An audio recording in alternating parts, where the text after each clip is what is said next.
Você já se perguntou qual é o verdadeiro significado de viver mais, com plenitude e qualidade?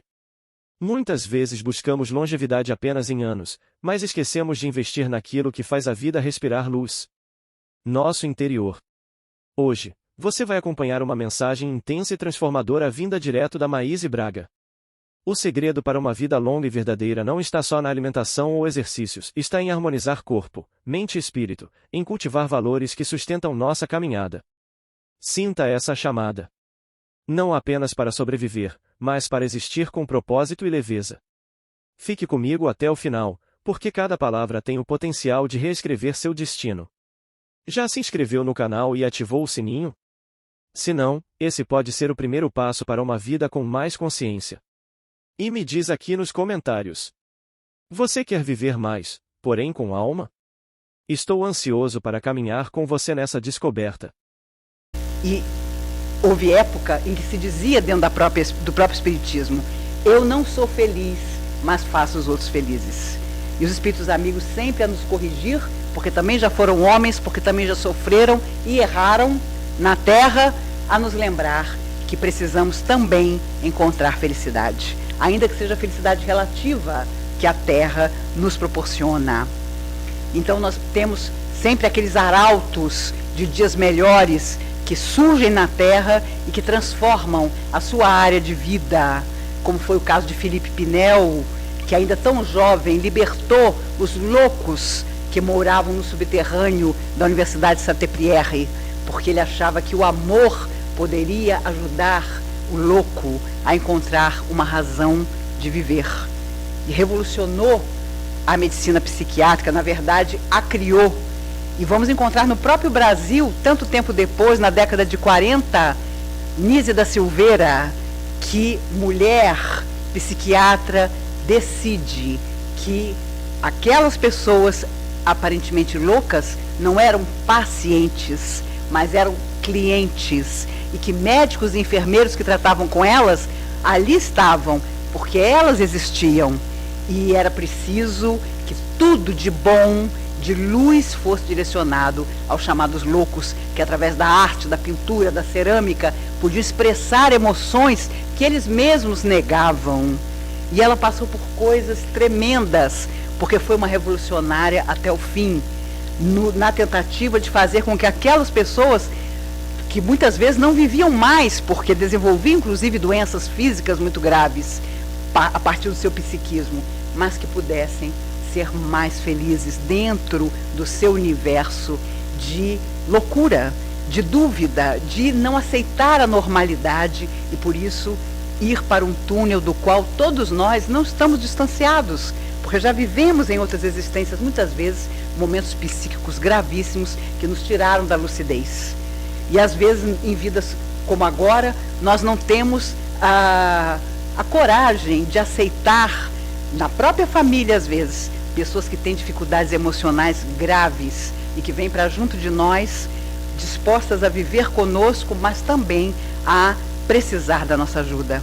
Há muito tempo, na década de 60, Chico Xavier psicografou a mensagem do Espírito de Valérium no livro Bem-aventurados os Simples, um pequeno livro fininho que se vendia muito naquela época. E ali está a história de uma ambulância que atravessava uma avenida em alta velocidade, com a sirene ligada, com as luzes ligadas, e as pessoas todas que viam passar a ambulância faziam 1000 comentários. Meu Deus, quem será que está na ambulância? Onde será que a ambulância vai tão rápido? Será que ela vai atender alguém em casa ou se ela já está caminhando para o hospital com a pessoa doente lá dentro? E os carros paravam para dar passagem à ambulância. E Valérium, mostrando essa trajetória da ambulância na rua, simplesmente termina a mensagem dizendo: sede na terra imperturbáveis como a ambulância. Porque se a ambulância parasse a cada passo para explicar aonde ela está indo, quem ela está levando, qual o objetivo dela, o paciente morreria dentro da ambulância. Ela não chegaria a lugar nenhum. E nós muitas vezes, para nos desculpar daquilo que não conseguimos realizar em nossa vida, nos desculpamos frequentemente. Ah, agora eu não posso. Ah, agora eu sou muito moço. Ah, agora eu tenho filho pequeno. Ah, agora eu vou fazer outra faculdade. Quando eu viajo e até no exterior eu pergunto: vocês estão fazendo cursos para oradores, para trabalhadores que possam usar a palavra e chamar outras pessoas? Nós fazemos, Maísa, eu fico tão satisfeita quando escuto isso. Mas o problema é a falta de compromisso. Porque a pessoa faz o curso, mas ela é escalada para uma palestra, a primeira ela vem, a segunda ela vem, a terceira o filho está precisando dele, ele vai fazer outro estudo, ele agora vai não sei aonde, ele tem a festa dos 25 anos de formatura de não sei quem. Tudo é desculpa para não assumir um compromisso. Seja na casa espírita, seja na vida. E é por isso que nós estamos encolhidos dentro da casa espírita, sem coragem de assumir nossa postura, de sermos fiéis servidores de Jesus e principalmente nos omitindo enquanto a humanidade está em turbulência. Ah não, esse tema eu não falo. Ah não, esse assunto eu não discuto. E as pessoas que estão chegando às casas espíritas estão sedentas de uma orientação, de uma palavra para os seus tormentos interiores. Então, o que adiantará viver muito, fazer uma completa faxina na nossa aparência física, se nós ainda nos recusamos a seguir 2 passos a mais com alguém que precisa de nós? Se nós ainda somos indiferentes àquele que está envolvido num problema que, afinal de contas, não tem nada a ver conosco. E para quem se surpreende com os dias que atravessamos, estamos sempre esquecidos de Jesus, que nos disse: eis que vos mando como cordeiros em meio a lobos. Ele não disse que nos mandaria para prados maravilhosos, para flores, para terrenos já cultivados. Eis que vos mando como ovelhas em meio aos lobos. E nós estamos vivendo tempos assim, em que as pessoas dizem que ou somos fanáticos, ou somos tolos, ou o nosso tempo já passou, porque ainda estamos acreditando que não há saúde maior que aquela de quem faz o bem, de quem resolve solucionar as próprias questões. E por isso ainda cabe a pergunta: do que nós nos alimentamos? Quando hoje todo mundo se preocupa tanto com a alimentação regrada, não como isso, não como aquilo, isso faz mal. Aliás, hoje tudo faz mal. Lendo há pouco uma crônica maravilhosa do Luiz Fernando Veríssimo, ele tem um colesterol 1000. Então, quem tem colesterol menos de 1000 pode se confortar com ele. Então, ele, quando viaja com a esposa, ele conta que ele come de tudo. Aí ele leva 3 meses para marcar uma consulta médica, porque ele vai baixar de 1000 para 700 o colesterol dele para poder encarar o médico. Ele sabe que a consulta vai ser terrível. Então ele diz que ele fica sempre atento. Agora isso faz mal, agora isso faz bem. Agora, se você comer isso, você desmaia. Agora...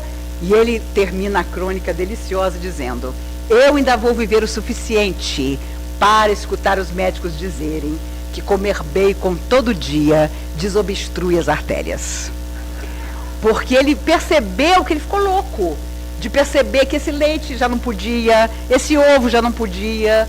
E é isso hoje que a humanidade nos coloca, essa preocupação, às vezes até equivocada, daquilo que nós precisamos ou não utilizar.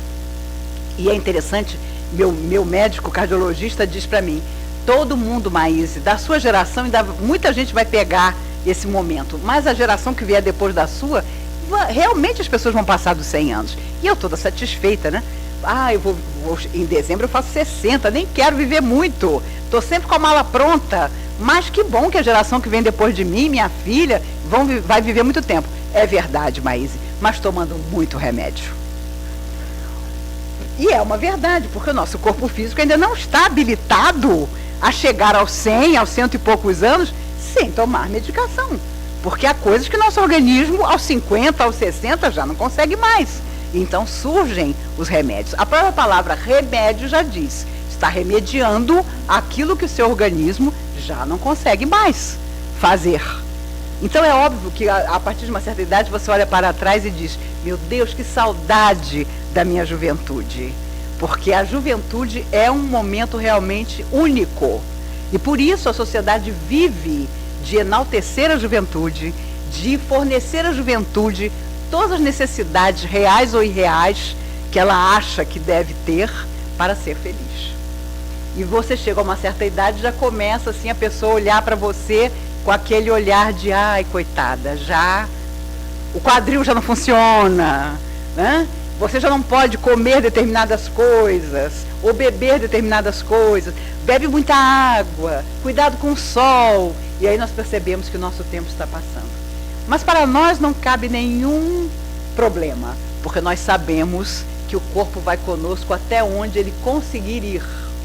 Me recordo de Chico Xavier, já idoso, sentado na sua caminha, em cima do armário, a mala. E os amigos todos diziam, você nunca mais veio na nossa cidade, você nunca mais veio nos visitar no nosso centro. E ele tinha amigos em toda parte. E de vez em quando dava aquela tristeza que ele realmente não podia visitar mais ninguém, porque o peso da idade, os problemas físicos não permitiam mais.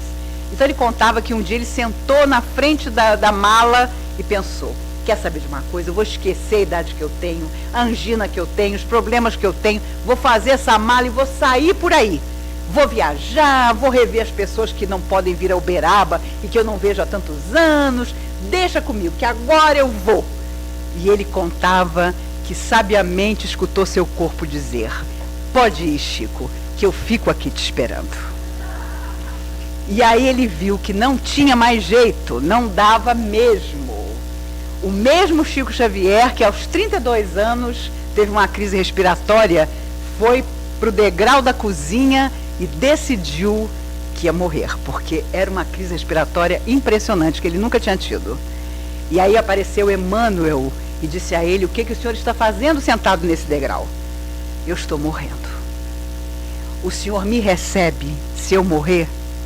Emmanuel olhou para ele e disse, meu filho, sinto muito. Eu tenho uma ocupação, se você morrer e vier para cá, não me aguarde, porque eu não venho te receber. E desapareceu. Aí é que a crise respiratória piorou mesmo. Ele não conseguia botar o ar para dentro, aparece a irmã Sheila. Esse espírito maravilhoso. Chico, o que você está fazendo, meu filho, aí sentado? Eu estou morrendo. Emmanuel disse que se eu morrer, ele não me recebe. A senhora me recebe? E a irmã Sheila disse a ele, meu filho, desculpe, eu tenho uma ocupação, hoje eu tenho uma reunião com Emmanuel, imagine você. Eu estou indo para essa reunião com Emmanuel, não posso te receber também. E desapareceu. E aí é que ele estava à beira da morte mesmo. Dr. Bezerra de Menezes aparece.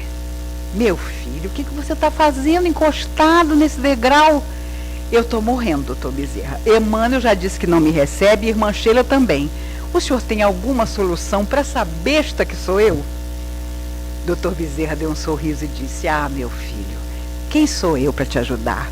Mas eu vou ver o que eu posso fazer. E colocou a mão no peito do Chico. E o Chico viveu mais 60 anos. Morreu aos 92 anos, depois de superar aquela crise respiratória aos 32 e tudo mais que veio depois. O importante, na verdade, não é simplesmente viver mais, mas a qualidade da nossa vida importa a partir do momento em que você sabe que vai deixar lembranças felizes nas pessoas que te conheceram.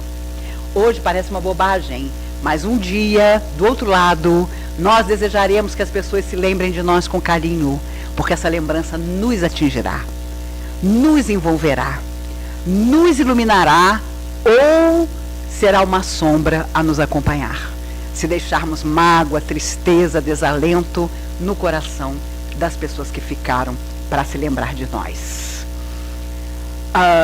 Eu adoro cinema, todo mundo sabe, e gosto demais de uma atriz da década de 30 chamada Bette Davis. Uma mulher que não era bonita para os padrões de Hollywood, mas uma mulher impressionante, que nunca permitiu que homens tomassem conta da sua vida e decidissem por ela. Na década de 30, ela conseguia discutir os seus salários dos filmes com os diretores de Hollywood, coisa que nenhuma mulher fazia. Outra depois dela foi apenas Katharine Hepburn, que também conseguiu esse feito. Os homens dominavam a vida das mulheres. E Bette Davis era uma mulher impressionante.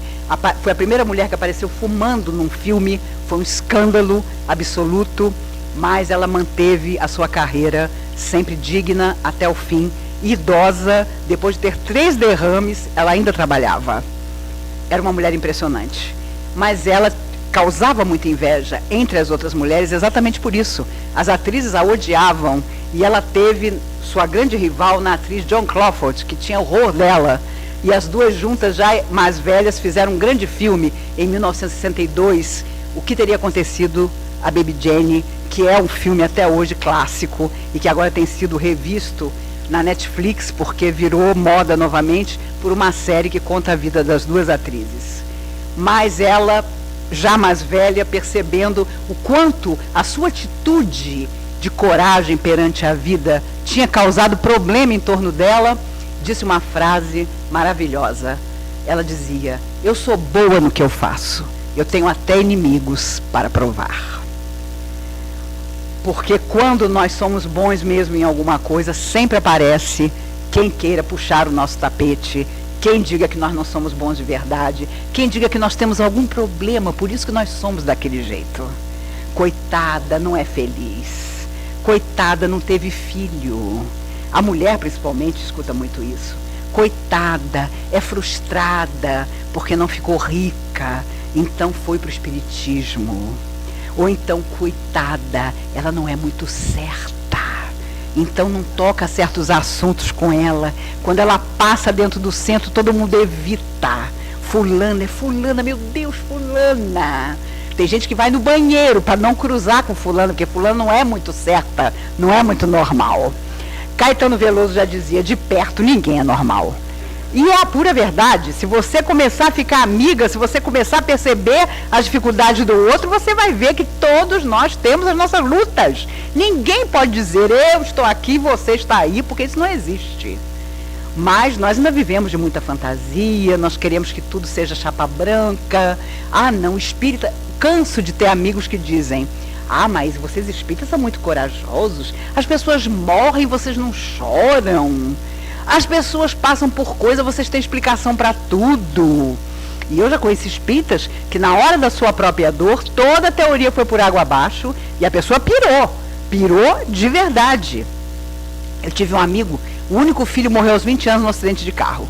No velório, ele parecia estar recebendo você num jantar na casa dele. Ele abraçava todo mundo, e ele partiu, mas ele está ótimo do outro lado. Eu também estou muito bem. Se ele partiu aos 20 anos é porque tinha que ser. 2 anos depois ele teve um infarte que quase acabou com ele. E o médico, ao dar-lhe alta, disse: o senhor a partir de hoje vai tomar um remédio. Ele: pois não, doutor, eu vou me cuidar, me diga que remédio que é. O senhor vai diariamente ao cemitério visitar o túmulo do seu filho.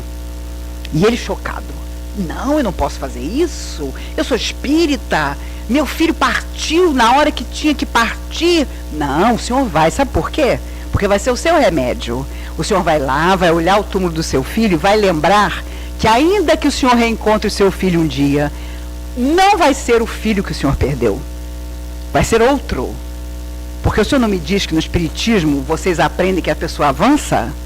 Mas aquele filho que morreu há 2 anos, o senhor perdeu. E essa dor o senhor não viveu.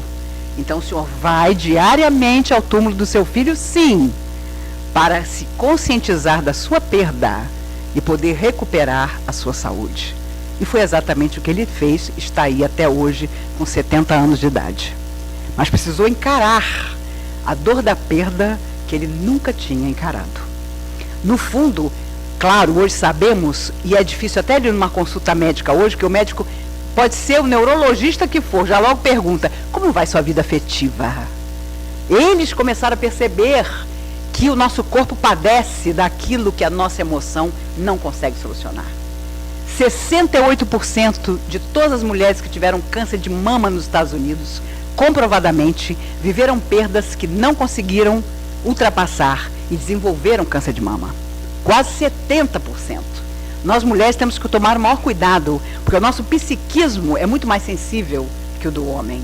É diferente. E nós somatizamos com muita rapidez as emoções que negamos. E aí começam as dificuldades, que acabam atingindo o nosso corpo de carne. Por isso os espíritos têm dito que é preciso cuidado, porque nós estamos passando por processos que não estão no nosso processo kármico, que não vieram conosco, que não são escolha nossa de vidas passadas para essa vida. São consequências de desequilíbrios, às vezes sutis, que nós ignoramos, mas que estão fazendo nossa saúde padecer.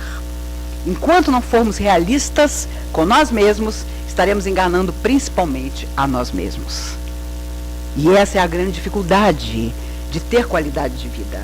É nos encarar, é nos saber, é ter coragem de avançar. Avançar com todas as nossas lutas, mas no objetivo de superá-las, mesmo aquelas que nos parecem quase intransponíveis. E quando vamos às relações de afeto, então fica pior. Porque às vezes a pessoa não quer mais estar na nossa vida e nós não admitimos que ela vai embora. É um desgaste tremendo. Porque se a pessoa já optou por não estar mais ao nosso lado, você pode cair no meio do asfalto, desesperada, e ela não vai se modificar. Há pouco tempo, uma jovem lindíssima, 20 anos de casamento, me procurou depois de uma palestra aos prantos. Ela não conseguia parar de chorar, porque o marido, a paixão da vida dela, depois de 20 anos, foi para a porta com a mala na mão e disse: estou indo embora, não te amo mais. Um filho de 8 anos e ela não se conformava. E eu perguntei: você acha que seu ex-marido viria conversar comigo? E o rapaz foi. Ele tinha uma tal serenidade, a serenidade de quem vai embora, a serenidade de quem fez a escolha, que amigos que estavam na primeira fila depois da palestra vieram comentar comigo, porque ela chorava desesperada.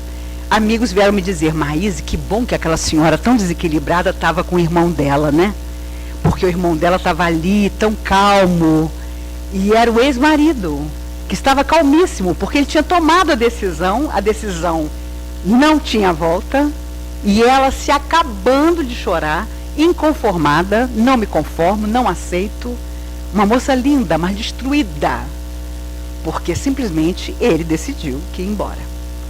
E detalhe, eu logo perguntei: tem volta? De jeito nenhum. Como você está sendo para o seu filho? O melhor pai do mundo. Ele estava sendo muito melhor pai do que ele era quando estava morando com a mulher e o filho. Por quê? Porque ele vivia uma insatisfação há muito tempo.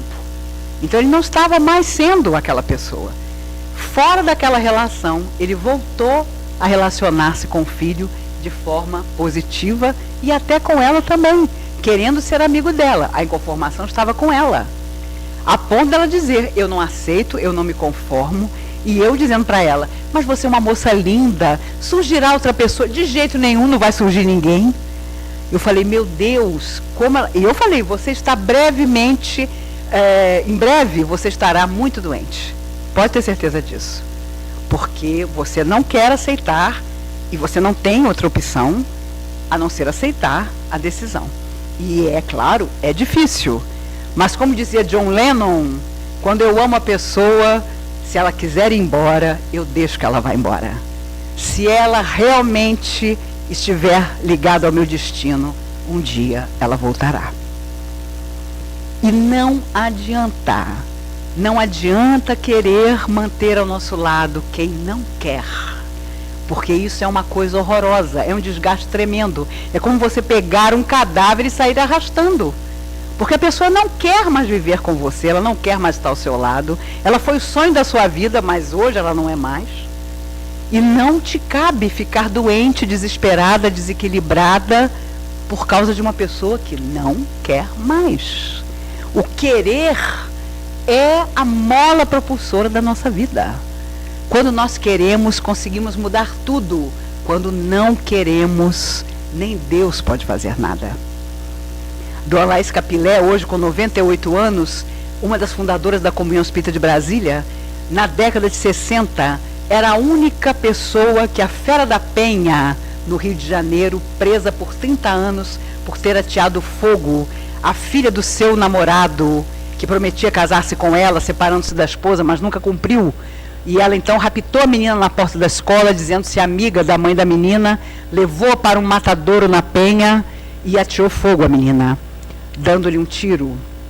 E a minha infância foi assombrada por isso, porque as mães do prédio onde eu morava, quando a gente desobedecia A Fera da Penha foi presa, ficou presa há muitos anos. Mas a minha mãe dizia, se não obedecer, eu chamo a Fera da Penha e ela vence a sua mãe no meu lugar.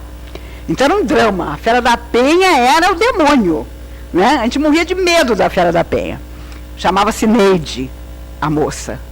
E ela ficou muitos anos na cadeia. Ela hoje tem 80 anos, está fora da cadeia e mora na Penha até hoje. Outro dia ela foi fotografada no centro da cidade e alguém a reconheceu, um jornalista, obviamente já idosa, com 80 anos. Mas ela ficou muitos anos presa e ela só permitia a dona Laís Capilé, espírita, que entrasse uma vez por semana na cela dela para ler uma página do Evangelho. E dona Laís toda semana ia lá e fazia isso. As freiras tomavam conta do presídio onde a Fera da Penha ficava.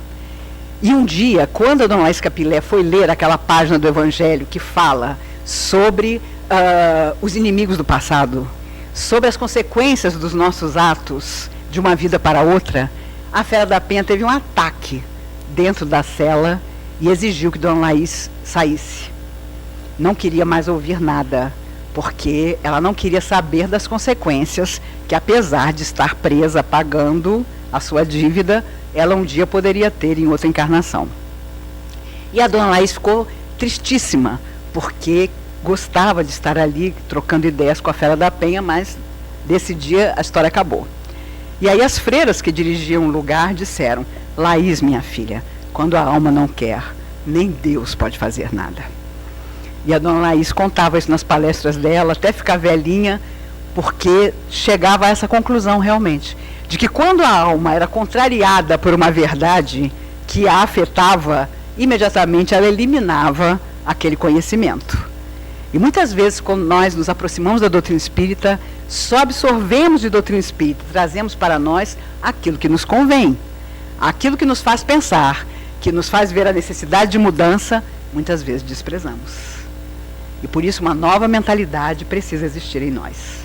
Não estamos na Terra a passeio, estamos para mudar nossa vida em definitivo.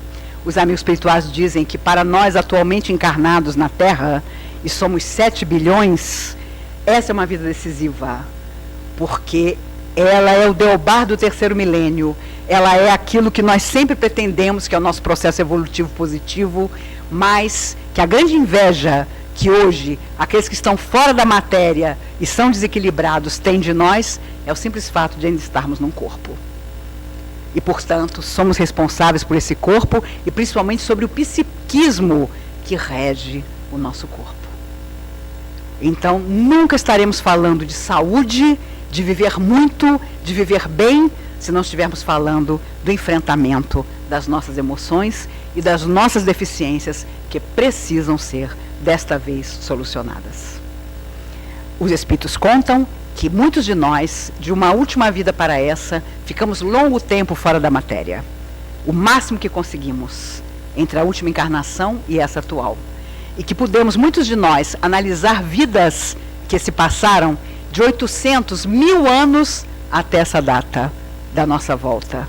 Então, temos bem consciência das determinadas escolhas que nós fizemos para a nossa vida de agora. E eles dizem mais, que na área do afeto, da família, nós trouxemos de volta para junto de nós pessoas que nós evitávamos há séculos. Mas dessa vez não deu.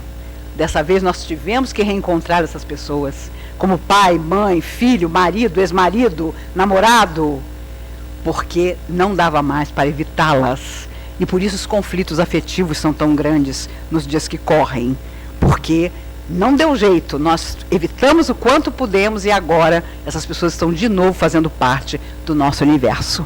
Mas não para nos desequilibrar, dessa vez para que em definitivo nós possamos nos reconciliar com nós mesmos e com essas pessoas. Ernest Hemingway era um escritor maravilhoso, mas um homem desequilibrado na vida pessoal porque era alcoólatra, apaixonava-se por toda mulher que passava pela frente dele e principalmente era um vaidoso. E depois de sua obra-prima, O Velho e o Mar, ele acreditou que nunca mais escreveria nada tão bom quanto aquele romance e entrou em processo depressivo.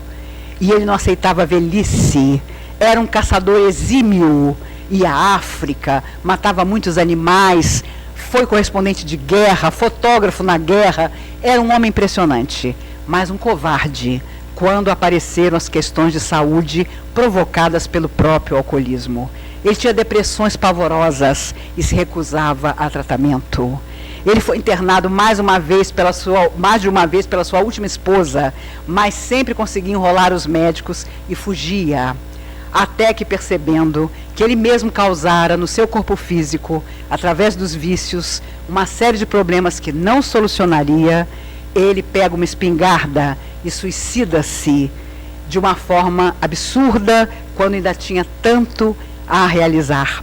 Pouco antes do seu suicídio, o presidente John Kennedy tinha sido empossado como 35º presidente americano e lhe pedira para escrever para ele o seu discurso de posse. Hemingway estava tão deprimido que levou 20 dias para colocar no papel algumas frases que o presidente John Kennedy utilizou no seu discurso frente ao Capitólio quando tornou-se presidente dos Estados Unidos.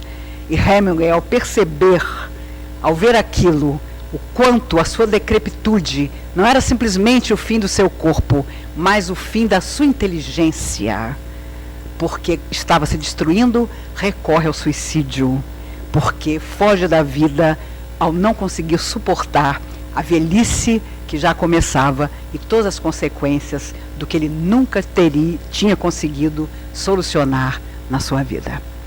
Portanto, e como ele, tantos que até hoje fogem da existência física por não conseguir encarar as consequências de tudo aquilo que plantaram para si mesmos.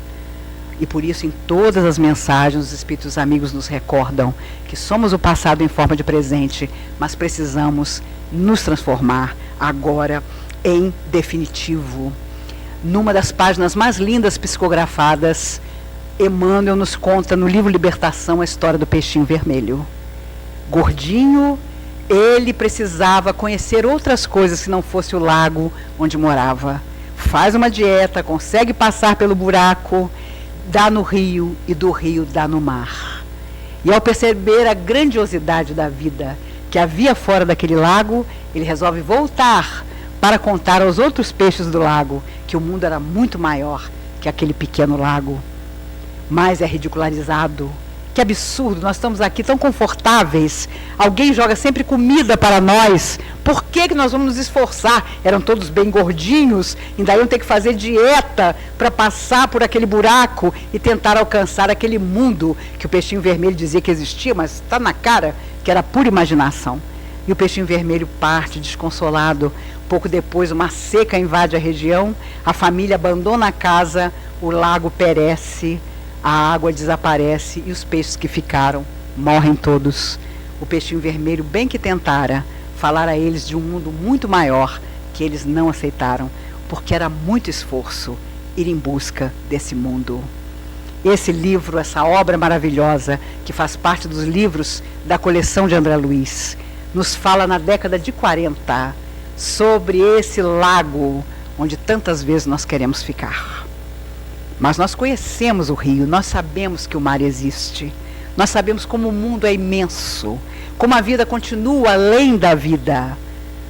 E nós devemos não só dizer a todas as pessoas que isso é verdade, mas principalmente propor a elas sair desse lago do egoísmo e do orgulho, da própria conveniência em que tanta gente ainda vive.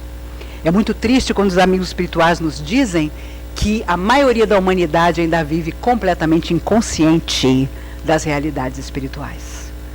E se nós, que aqui nos encontramos num sábado, já estamos percebendo tudo o que nos cerca e o que pode nos abençoar ou nos ferir, nos cabe a responsabilidade maior. Jesus era tão lúcido e extraordinariamente sábio que quando traz Lázaro de volta à vida, não diz a Lázaro: agora fica comigo, agora me segue, agora fique entre os meus apóstolos. Quando tiram toda aquela massa de pano com que haviam enterrado Lázaro, Jesus apenas diz: desatai-o e deixai-o ir. Jesus não aprisiona, não propõe a ele tarefas. Deixe que ele vá. E meses depois, Lázaro morreu, mas havia cumprido o trato entre ele e Jesus. o de sair da morte, voltar à vida, para que as pessoas percebessem o poder de acreditar. E os espíritos contam que, naturalmente, embora Lázaro estivesse enterrado há quase 4 dias, seu espírito permanecia ligado ao corpo físico, através do cordão fluídico que nos liga, e naturalmente o corpo pôde reviver, porque bastou que Jesus dissesse: Lázaro, volta, e Lázaro retoma o corpo físico. E todos estarrecidos percebem que um homem enterrado há quase 4 dias estava ali, novamente, à frente de Jesus. A mesma coisa com a filha de Jairo e tantos outros que Jesus trouxe de volta, mas sempre com a condição: não peques mais, para que pior não te aconteça. E quando a pessoa dizia: obrigado, Senhor, ele dizia: vê, tua fé te salvou. Sempre nos apontando que o início e o fim de tudo estava dentro de nós. Mas nós estamos esquecidos de tudo isso. E por isso, é claro, tudo nos afeta, tudo nos atinge, tudo nos adoece. Então, provavelmente, os espíritos estão certos quando dizem: viver muito para quê? Se nossa vida não for uma chuva de bênçãos na direção daqueles que precisam. Se não for para nós mesmos uma nova maneira de existir. E é claro que é tão confortável ser vítima, tão confortável ser uma folha ao vento das circunstâncias, que romper isso e ser o protagonista da nossa existência é complicado, dá trabalho, mas vale muito a pena. Jerônimo Mendonça, apelidado de o gigante deitado, um homem cego com uma doença degenerativa que desde jovem não podia mover-se do pescoço para baixo e que viajou o Brasil numa cama. Nós na Comunhão Espírita o recebemos várias vezes com enorme admiração, e ele fazia palestra deitado na cama. Mas ele contava que muitos anos antes ele começou a ter uma hemorragia e percebeu que ia morrer. E o seu último sonho era ver Chico Xavier. E os amigos, ele era de Tuiutaba, o colocaram numa Kombi e o levaram até Uberaba. Ele chegou lá esvaído em sangue. E quando o colocaram próximo a Chico, Chico disse a ele: Jerônimo, meu filho, que bom que você veio, porque você está morrendo mesmo. Aquilo foi um impacto. Imagine você chegar na frente do Chico Xavier e dizer que você está morrendo. Aquilo foi uma facada no peito. Ai, meu Deus, então eu estou morrendo de verdade. Chico, eu sei. Olha, ninguém consegue dar jeito, agora a coisa é séria. Vários lençóis tiveram que ser trocados da minha cama de Tuiutaba até aqui. Quer dizer que eu estou morrendo mesmo, Chico? E o Chico disse: está, meu filho, da pior das doenças. E Jerônimo disse: não, eu sei qual é a doença que eu tenho. O Chico: ah, você sabe, meu filho, então eu não preciso te dizer que você está morrendo da síndrome do coitadinho. Síndrome do coitadinho, Chico? É. Todo mundo que te vê nessa cama diz: coitadinho do Jerônimo. Coitadinho do Jerônimo. Deus não existe, olha só o Jerônimo nessa cama. E o pior, meu filho, não é o que os outros dizem, é que você acredita no que os outros dizem. Você está vivendo a pior das doenças, a síndrome do coitadinho. E ele viveu mais 32 anos depois disso. Porque ele saiu dali curado da síndrome do coitadinho. Embora não pudesse curar-se das enfermidades físicas que tinha, e tenha percorrido o Brasil fazendo palestra e contando a sua história, deitado naquela cama.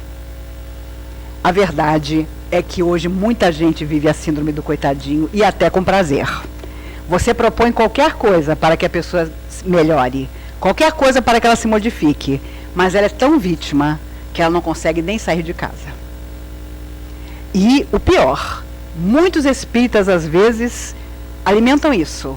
Ah, minha filha é tão obsediada que vocês precisam ir lá fazer um tratamento na minha casa.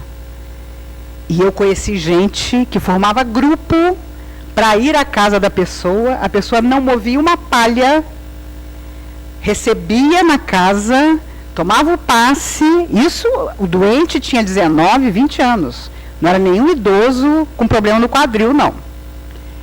Mas, coitada, ela não pode, ela é depressiva demais, ela não tem condição de tomar um carro e ir até o centro. E já, eu pessoalmente sofri desaforo de gente que dizia, mas você não vai na minha casa para orientar minha filha? De jeito nenhum. No dia que a sua filha sair da sua casa e for assistir uma palestra, eu converso. E a pessoa ofendidíssima. Que falta de caridade. Minha filha tem 17 anos, só porque ela não quer ir no centro, a pessoa não pode ir na minha casa conversar com ela? Imagine se isso virar moda. As pessoas simplesmente não vão passar da porta de casa. Vão fazer suas exigências. E nós vamos estar atrás dessas exigências. Alguém me contou que outro dia, depois de uma palestra, uma senhora alteradíssima chegou para o Divaldo Franco e disse assim, Divaldo, fala logo, quando é que esse terceiro milênio vai chegar? Mas grosseiramente, não do jeito que eu estou falando, não. E disse que o Divaldo disse assim, a senhora acha que é quando? Não sei lá. E ele, sabiamente, nos 90 anos dele, disse, eu também sei lá. Porque as pessoas simplesmente acham que o terceiro milênio vai aparecer amanhã do nada. Nós não vamos precisar nos transformar, não vamos precisar melhorar em nada, porque o terceiro milênio vai cair sobre as nossas cabeças. Tudo vai virar uma coisa fantástica. Isso não existe. Se nós acreditássemos que existisse, nós estaríamos em outras religiões, não no espiritismo. Porque o espírito é a fé raciocinada. E finalmente nós chegamos a ele. E ele é uma parte da verdade. Por isso os espíritos diziam através do Chico, verdade lembra uma estrela quebrada em milhões no lodo. Cada pessoa que a busca encontra uma parte do todo. Nós mal começamos o nosso processo de conhecer a verdade. Mas vamos viver segundo a verdade em que nós já acreditamos. Não pode haver mais a incoerência daquilo que você crê, que você tem certeza que é verdade, e a sua vida. Todo homem é culpado por todo o bem que ele não fez. Foi Voltaire que disse isso há muito tempo atrás. E mais espírita do que essa frase, difícil.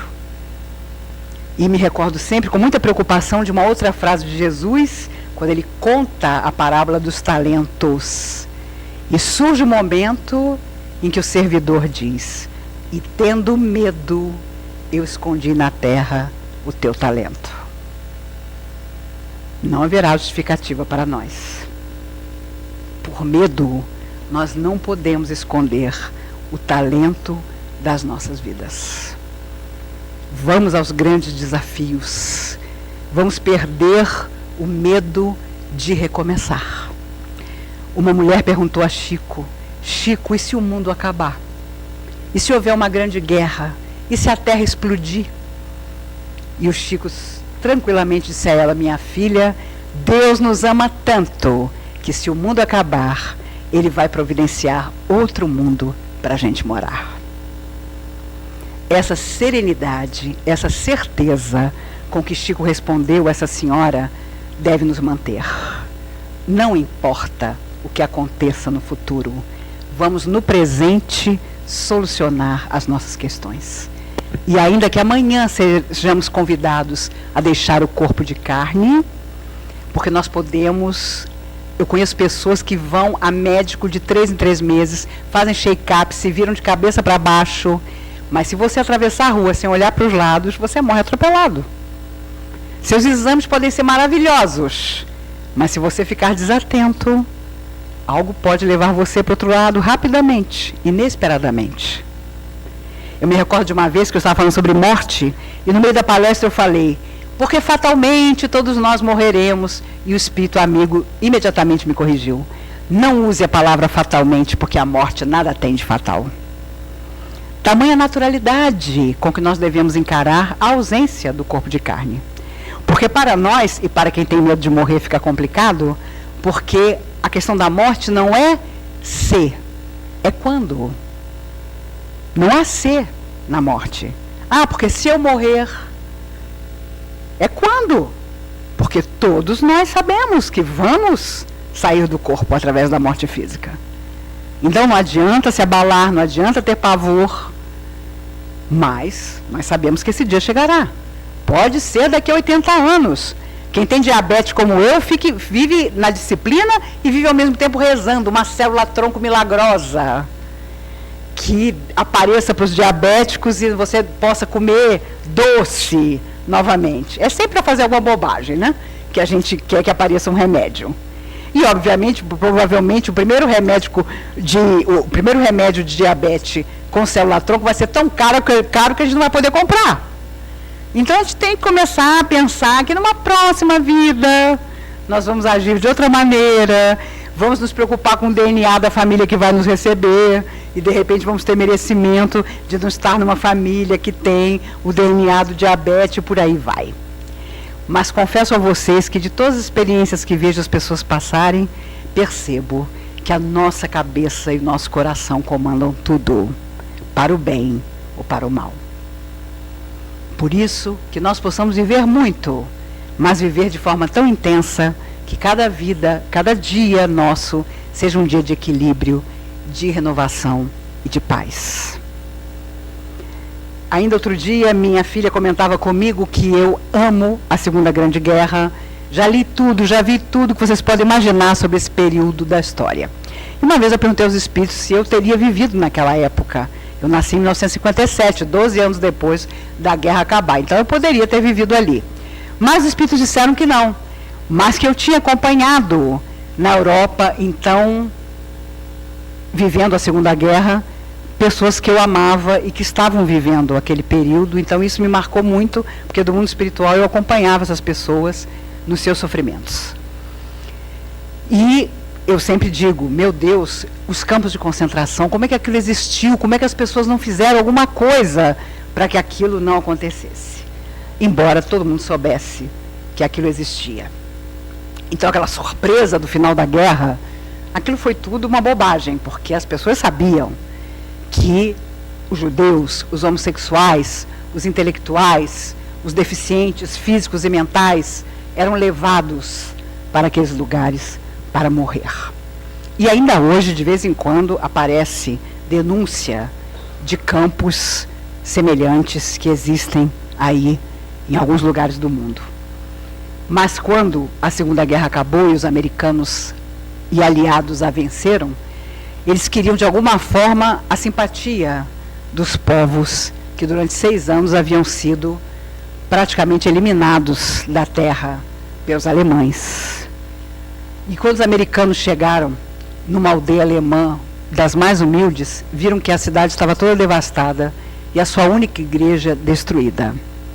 Havia um Cristo de madeira maravilhoso no altar que tinha sido despedaçado. E os americanos, querendo reunir a simpatia daquela cidade para eles, resolveram reconstruir a igreja. E durante 11 meses, soldados voluntários reconstruíram a igreja. O problema estava no Cristo, que havia sido despedaçado por uma bomba, e vieram especialistas do mundo todo para recompor a figura daquele Cristo de madeira. Quando tudo estava terminado, havia um problema. As mãos do Cristo não puderam ser recolocadas, porque tinham virado pó. E aí surge o problema. Como colocar no altar um Cristo sem mão? Toda a população da cidade, quando entrasse ali e visse o Cristo sem as mãos, lembraria do que havia acontecido. E como estabelecer simpatia, que era o que os americanos, que então estavam novamente na Alemanha, pretendiam. Um soldado americano que voltava para casa e que tinha perdido as 2 pernas, entra na igreja que estava prestes a ser inaugurada. Iluminado, diz ao coronel: eu tenho uma frase que, se colocarmos em cima do Cristo, com certeza as pessoas se emocionarão e o senhor vai poder colocar o Cristo, mesmo sem as mãos, no altar. E até hoje, nessa pequena aldeia alemã, se você chegar lá, você vai ver a pequena igreja totalmente reconstruída, vai ver o Cristo no altar e em cima a frase que diz: as únicas mãos que eu tenho são as vossas. E eu tenho certeza que se Jesus aqui estivesse, nos diria isso. As únicas mãos que eu tenho são as vossas. Seja qual for a nossa religião, e até que não tenhamos nenhuma, vivamos como se fôssemos as mãos do Cristo. Principalmente portas adentro da nossa casa. principalmente junto àqueles que mais exigem da nossa emoção, às vezes sem nada nos dar em troca. E se nada nos derem em troca, então estamos perto desse terceiro milênio, dessa saúde completa que estamos sempre almejando. Porque, quando perguntaram certa feita a Emmanuel, quando descobriríamos que o terceiro milênio estava na Terra, ele disse: no terceiro milênio, amaremos pela glória de sentir amor, sem nada pedir em troca. E os homens públicos de todo o mundo serão escolhidos por suas qualidades morais. Portanto, não vai ser em 2019 que o terceiro milênio vai estar instalado, como muita gente está pensando. Vai demorar, mas esse dia chegará. E se Deus quiser, vamos voltar à Terra outras vezes. Uma Terra transformada, mas ela não se transformará se a maioria de nós não fizer alguma coisa para isso. Que a maior de todas as nossas lutas seja de vencer a nós mesmos. Que o maior indicativo de saúde e de juventude para a nossa alma eterna seja fazer todo o bem que for possível. E Alta de Souza, através de Chico Xavier, tem uma quadrinha que é a minha favorita e que eu sempre repito: embora desiludida, alma cansada e sincera, por muito te dou a vida, não desanimes, espera. Que nós possamos esperar, mas esperar sentado não dá. Vamos esperar agindo, vamos esperar indo até aquele que tem alguma coisa contra nós. Vamos estabelecer uma conversa, um diálogo. A coisa que a sombra mais gosta é quando nós ficamos indiferentes, quando nos omitimos, quando nos esquecemos, quando fingimos que o outro não existe, só porque ele não pensa igual a nós, só porque a opção de vida dele, seja qual for, é diferente da nossa. Ah, não, eu tive um problema com fulano há 20 anos atrás, não falo mais com ele. A sombra vive disso. A luz é sempre quando você vai até o outro. Reconcilia-te com teu adversário enquanto estás a caminho com ele. Como nós não fizemos isso em outras vidas, hoje padecemos. Então, não adianta mais culpar ninguém, nem a sombra, nem os adversários invisíveis, nem o presidente do centro que eu frequento, nem o meu marido incompreensivo, nem o meu filho impermeável aos meus bons conselhos. Eu vou mudar meu destino. Vou mudar tudo em torno de mim. E podem ter certeza, perdemos amigos, amigos entre aspas, quando propomos a ele que a vida dele seja diferente. As pessoas, ao contrário do que imaginamos, quando procuram ajuda, muitas não querem ser ajudadas. Põe meu nome lá. Pense em mim quando você tomar passe. Me leva um dia lá onde você frequenta. Mas, no fundo, elas não se movem. Essa que é a realidade. E vamos viver dentro da realidade. Uma vez ouvi seu Eurípides Barçanufo dizer, numa mensagem: você atravessa um longo caminho segurando a mão de alguém que quer lançar-se num abismo. E você vai o tempo inteiro convencendo a pessoa a não se lançar no abismo. Se ao chegar na beirada do abismo, a pessoa quiser se lançar, largue a mão dela. E quantas pessoas que nos pedem ajuda, no fundo, não querem e ainda querem que nós aceitemos o desequilíbrio dela, entremos na faixa mental dela e nos derrubem também. Se deixar, elas nos convencem de que a vida é tristeza, é aniquilamento, é desistência. Não permitamos isso.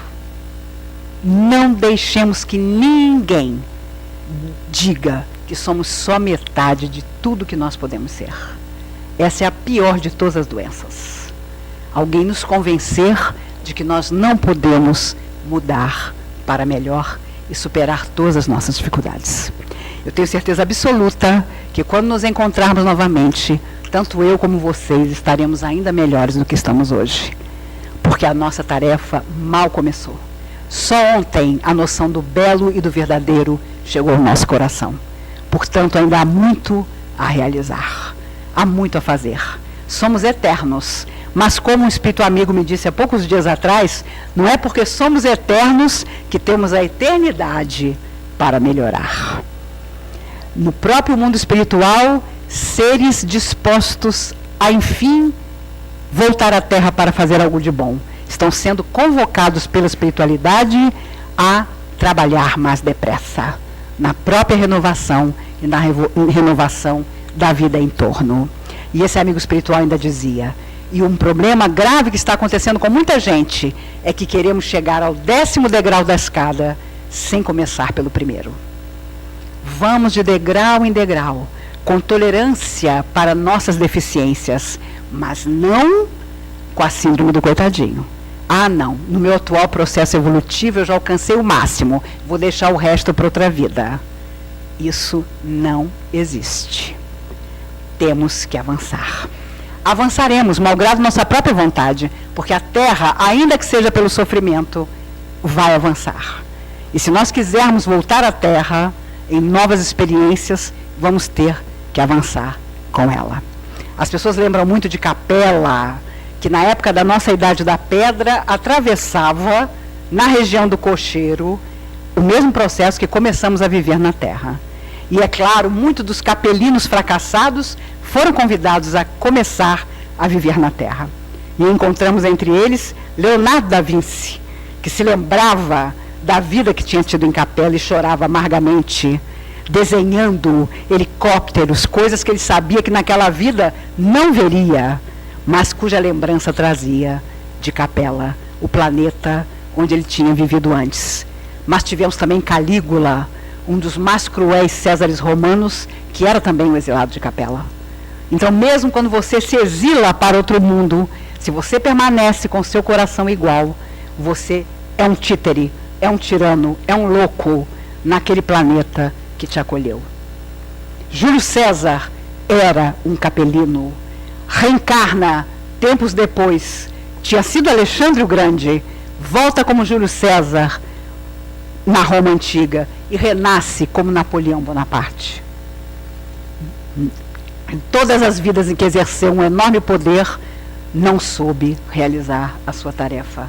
E conta aos amigos espirituais que ele está na Terra, hoje é um político que já foi muito importante para o mundo, mas está hoje aposentado e esquecido do mundo, na sua solidão, mas aprendendo nesta solidão, no final da sua vida, exatamente o que tentou aprender como Napoleão Bonaparte na solidão de Santa Helena, corroído pelo câncer, sabendo no fundo do seu coração que não deveria ter espalhado órfãos e viúvas por toda parte, mas deveria ter trazido progresso.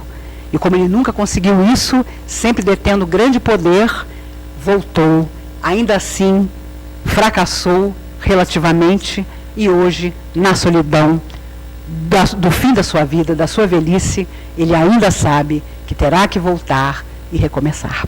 Como todos nós sabemos que voltaremos também, vamos recomeçar desde agora, tendo a saúde maior de todas as saúdes, aquela que nasce da sinceridade do nosso coração e do nosso pensamento lúcido em relação a nós mesmos, realista, mas otimista, positivo sempre, para que nunca desistamos, porque desistir é a única coisa que não está no nosso processo de evolução. E chegamos ao cerne dessa mensagem. Viver mais é importante, mas viver com qualidade é sagrado. Seu corpo pode durar décadas, mas sua alma precisa vigor para iluminar cada um desses dias. Maíse nos lembra que cada escolha consciente, alimentar bem, pensar com amor, nutrir o espírito, constrói um legado de paz interna e bem-estar real. É hora de despertar.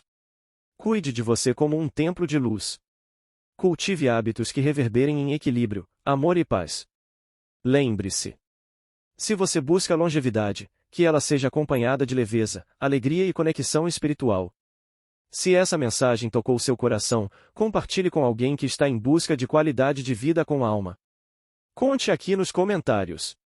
Qual passo você vai dar hoje em direção a essa vida plena? E se inscreva no canal para caminhar comigo e com a espiritualidade rumo a uma existência mais elevada.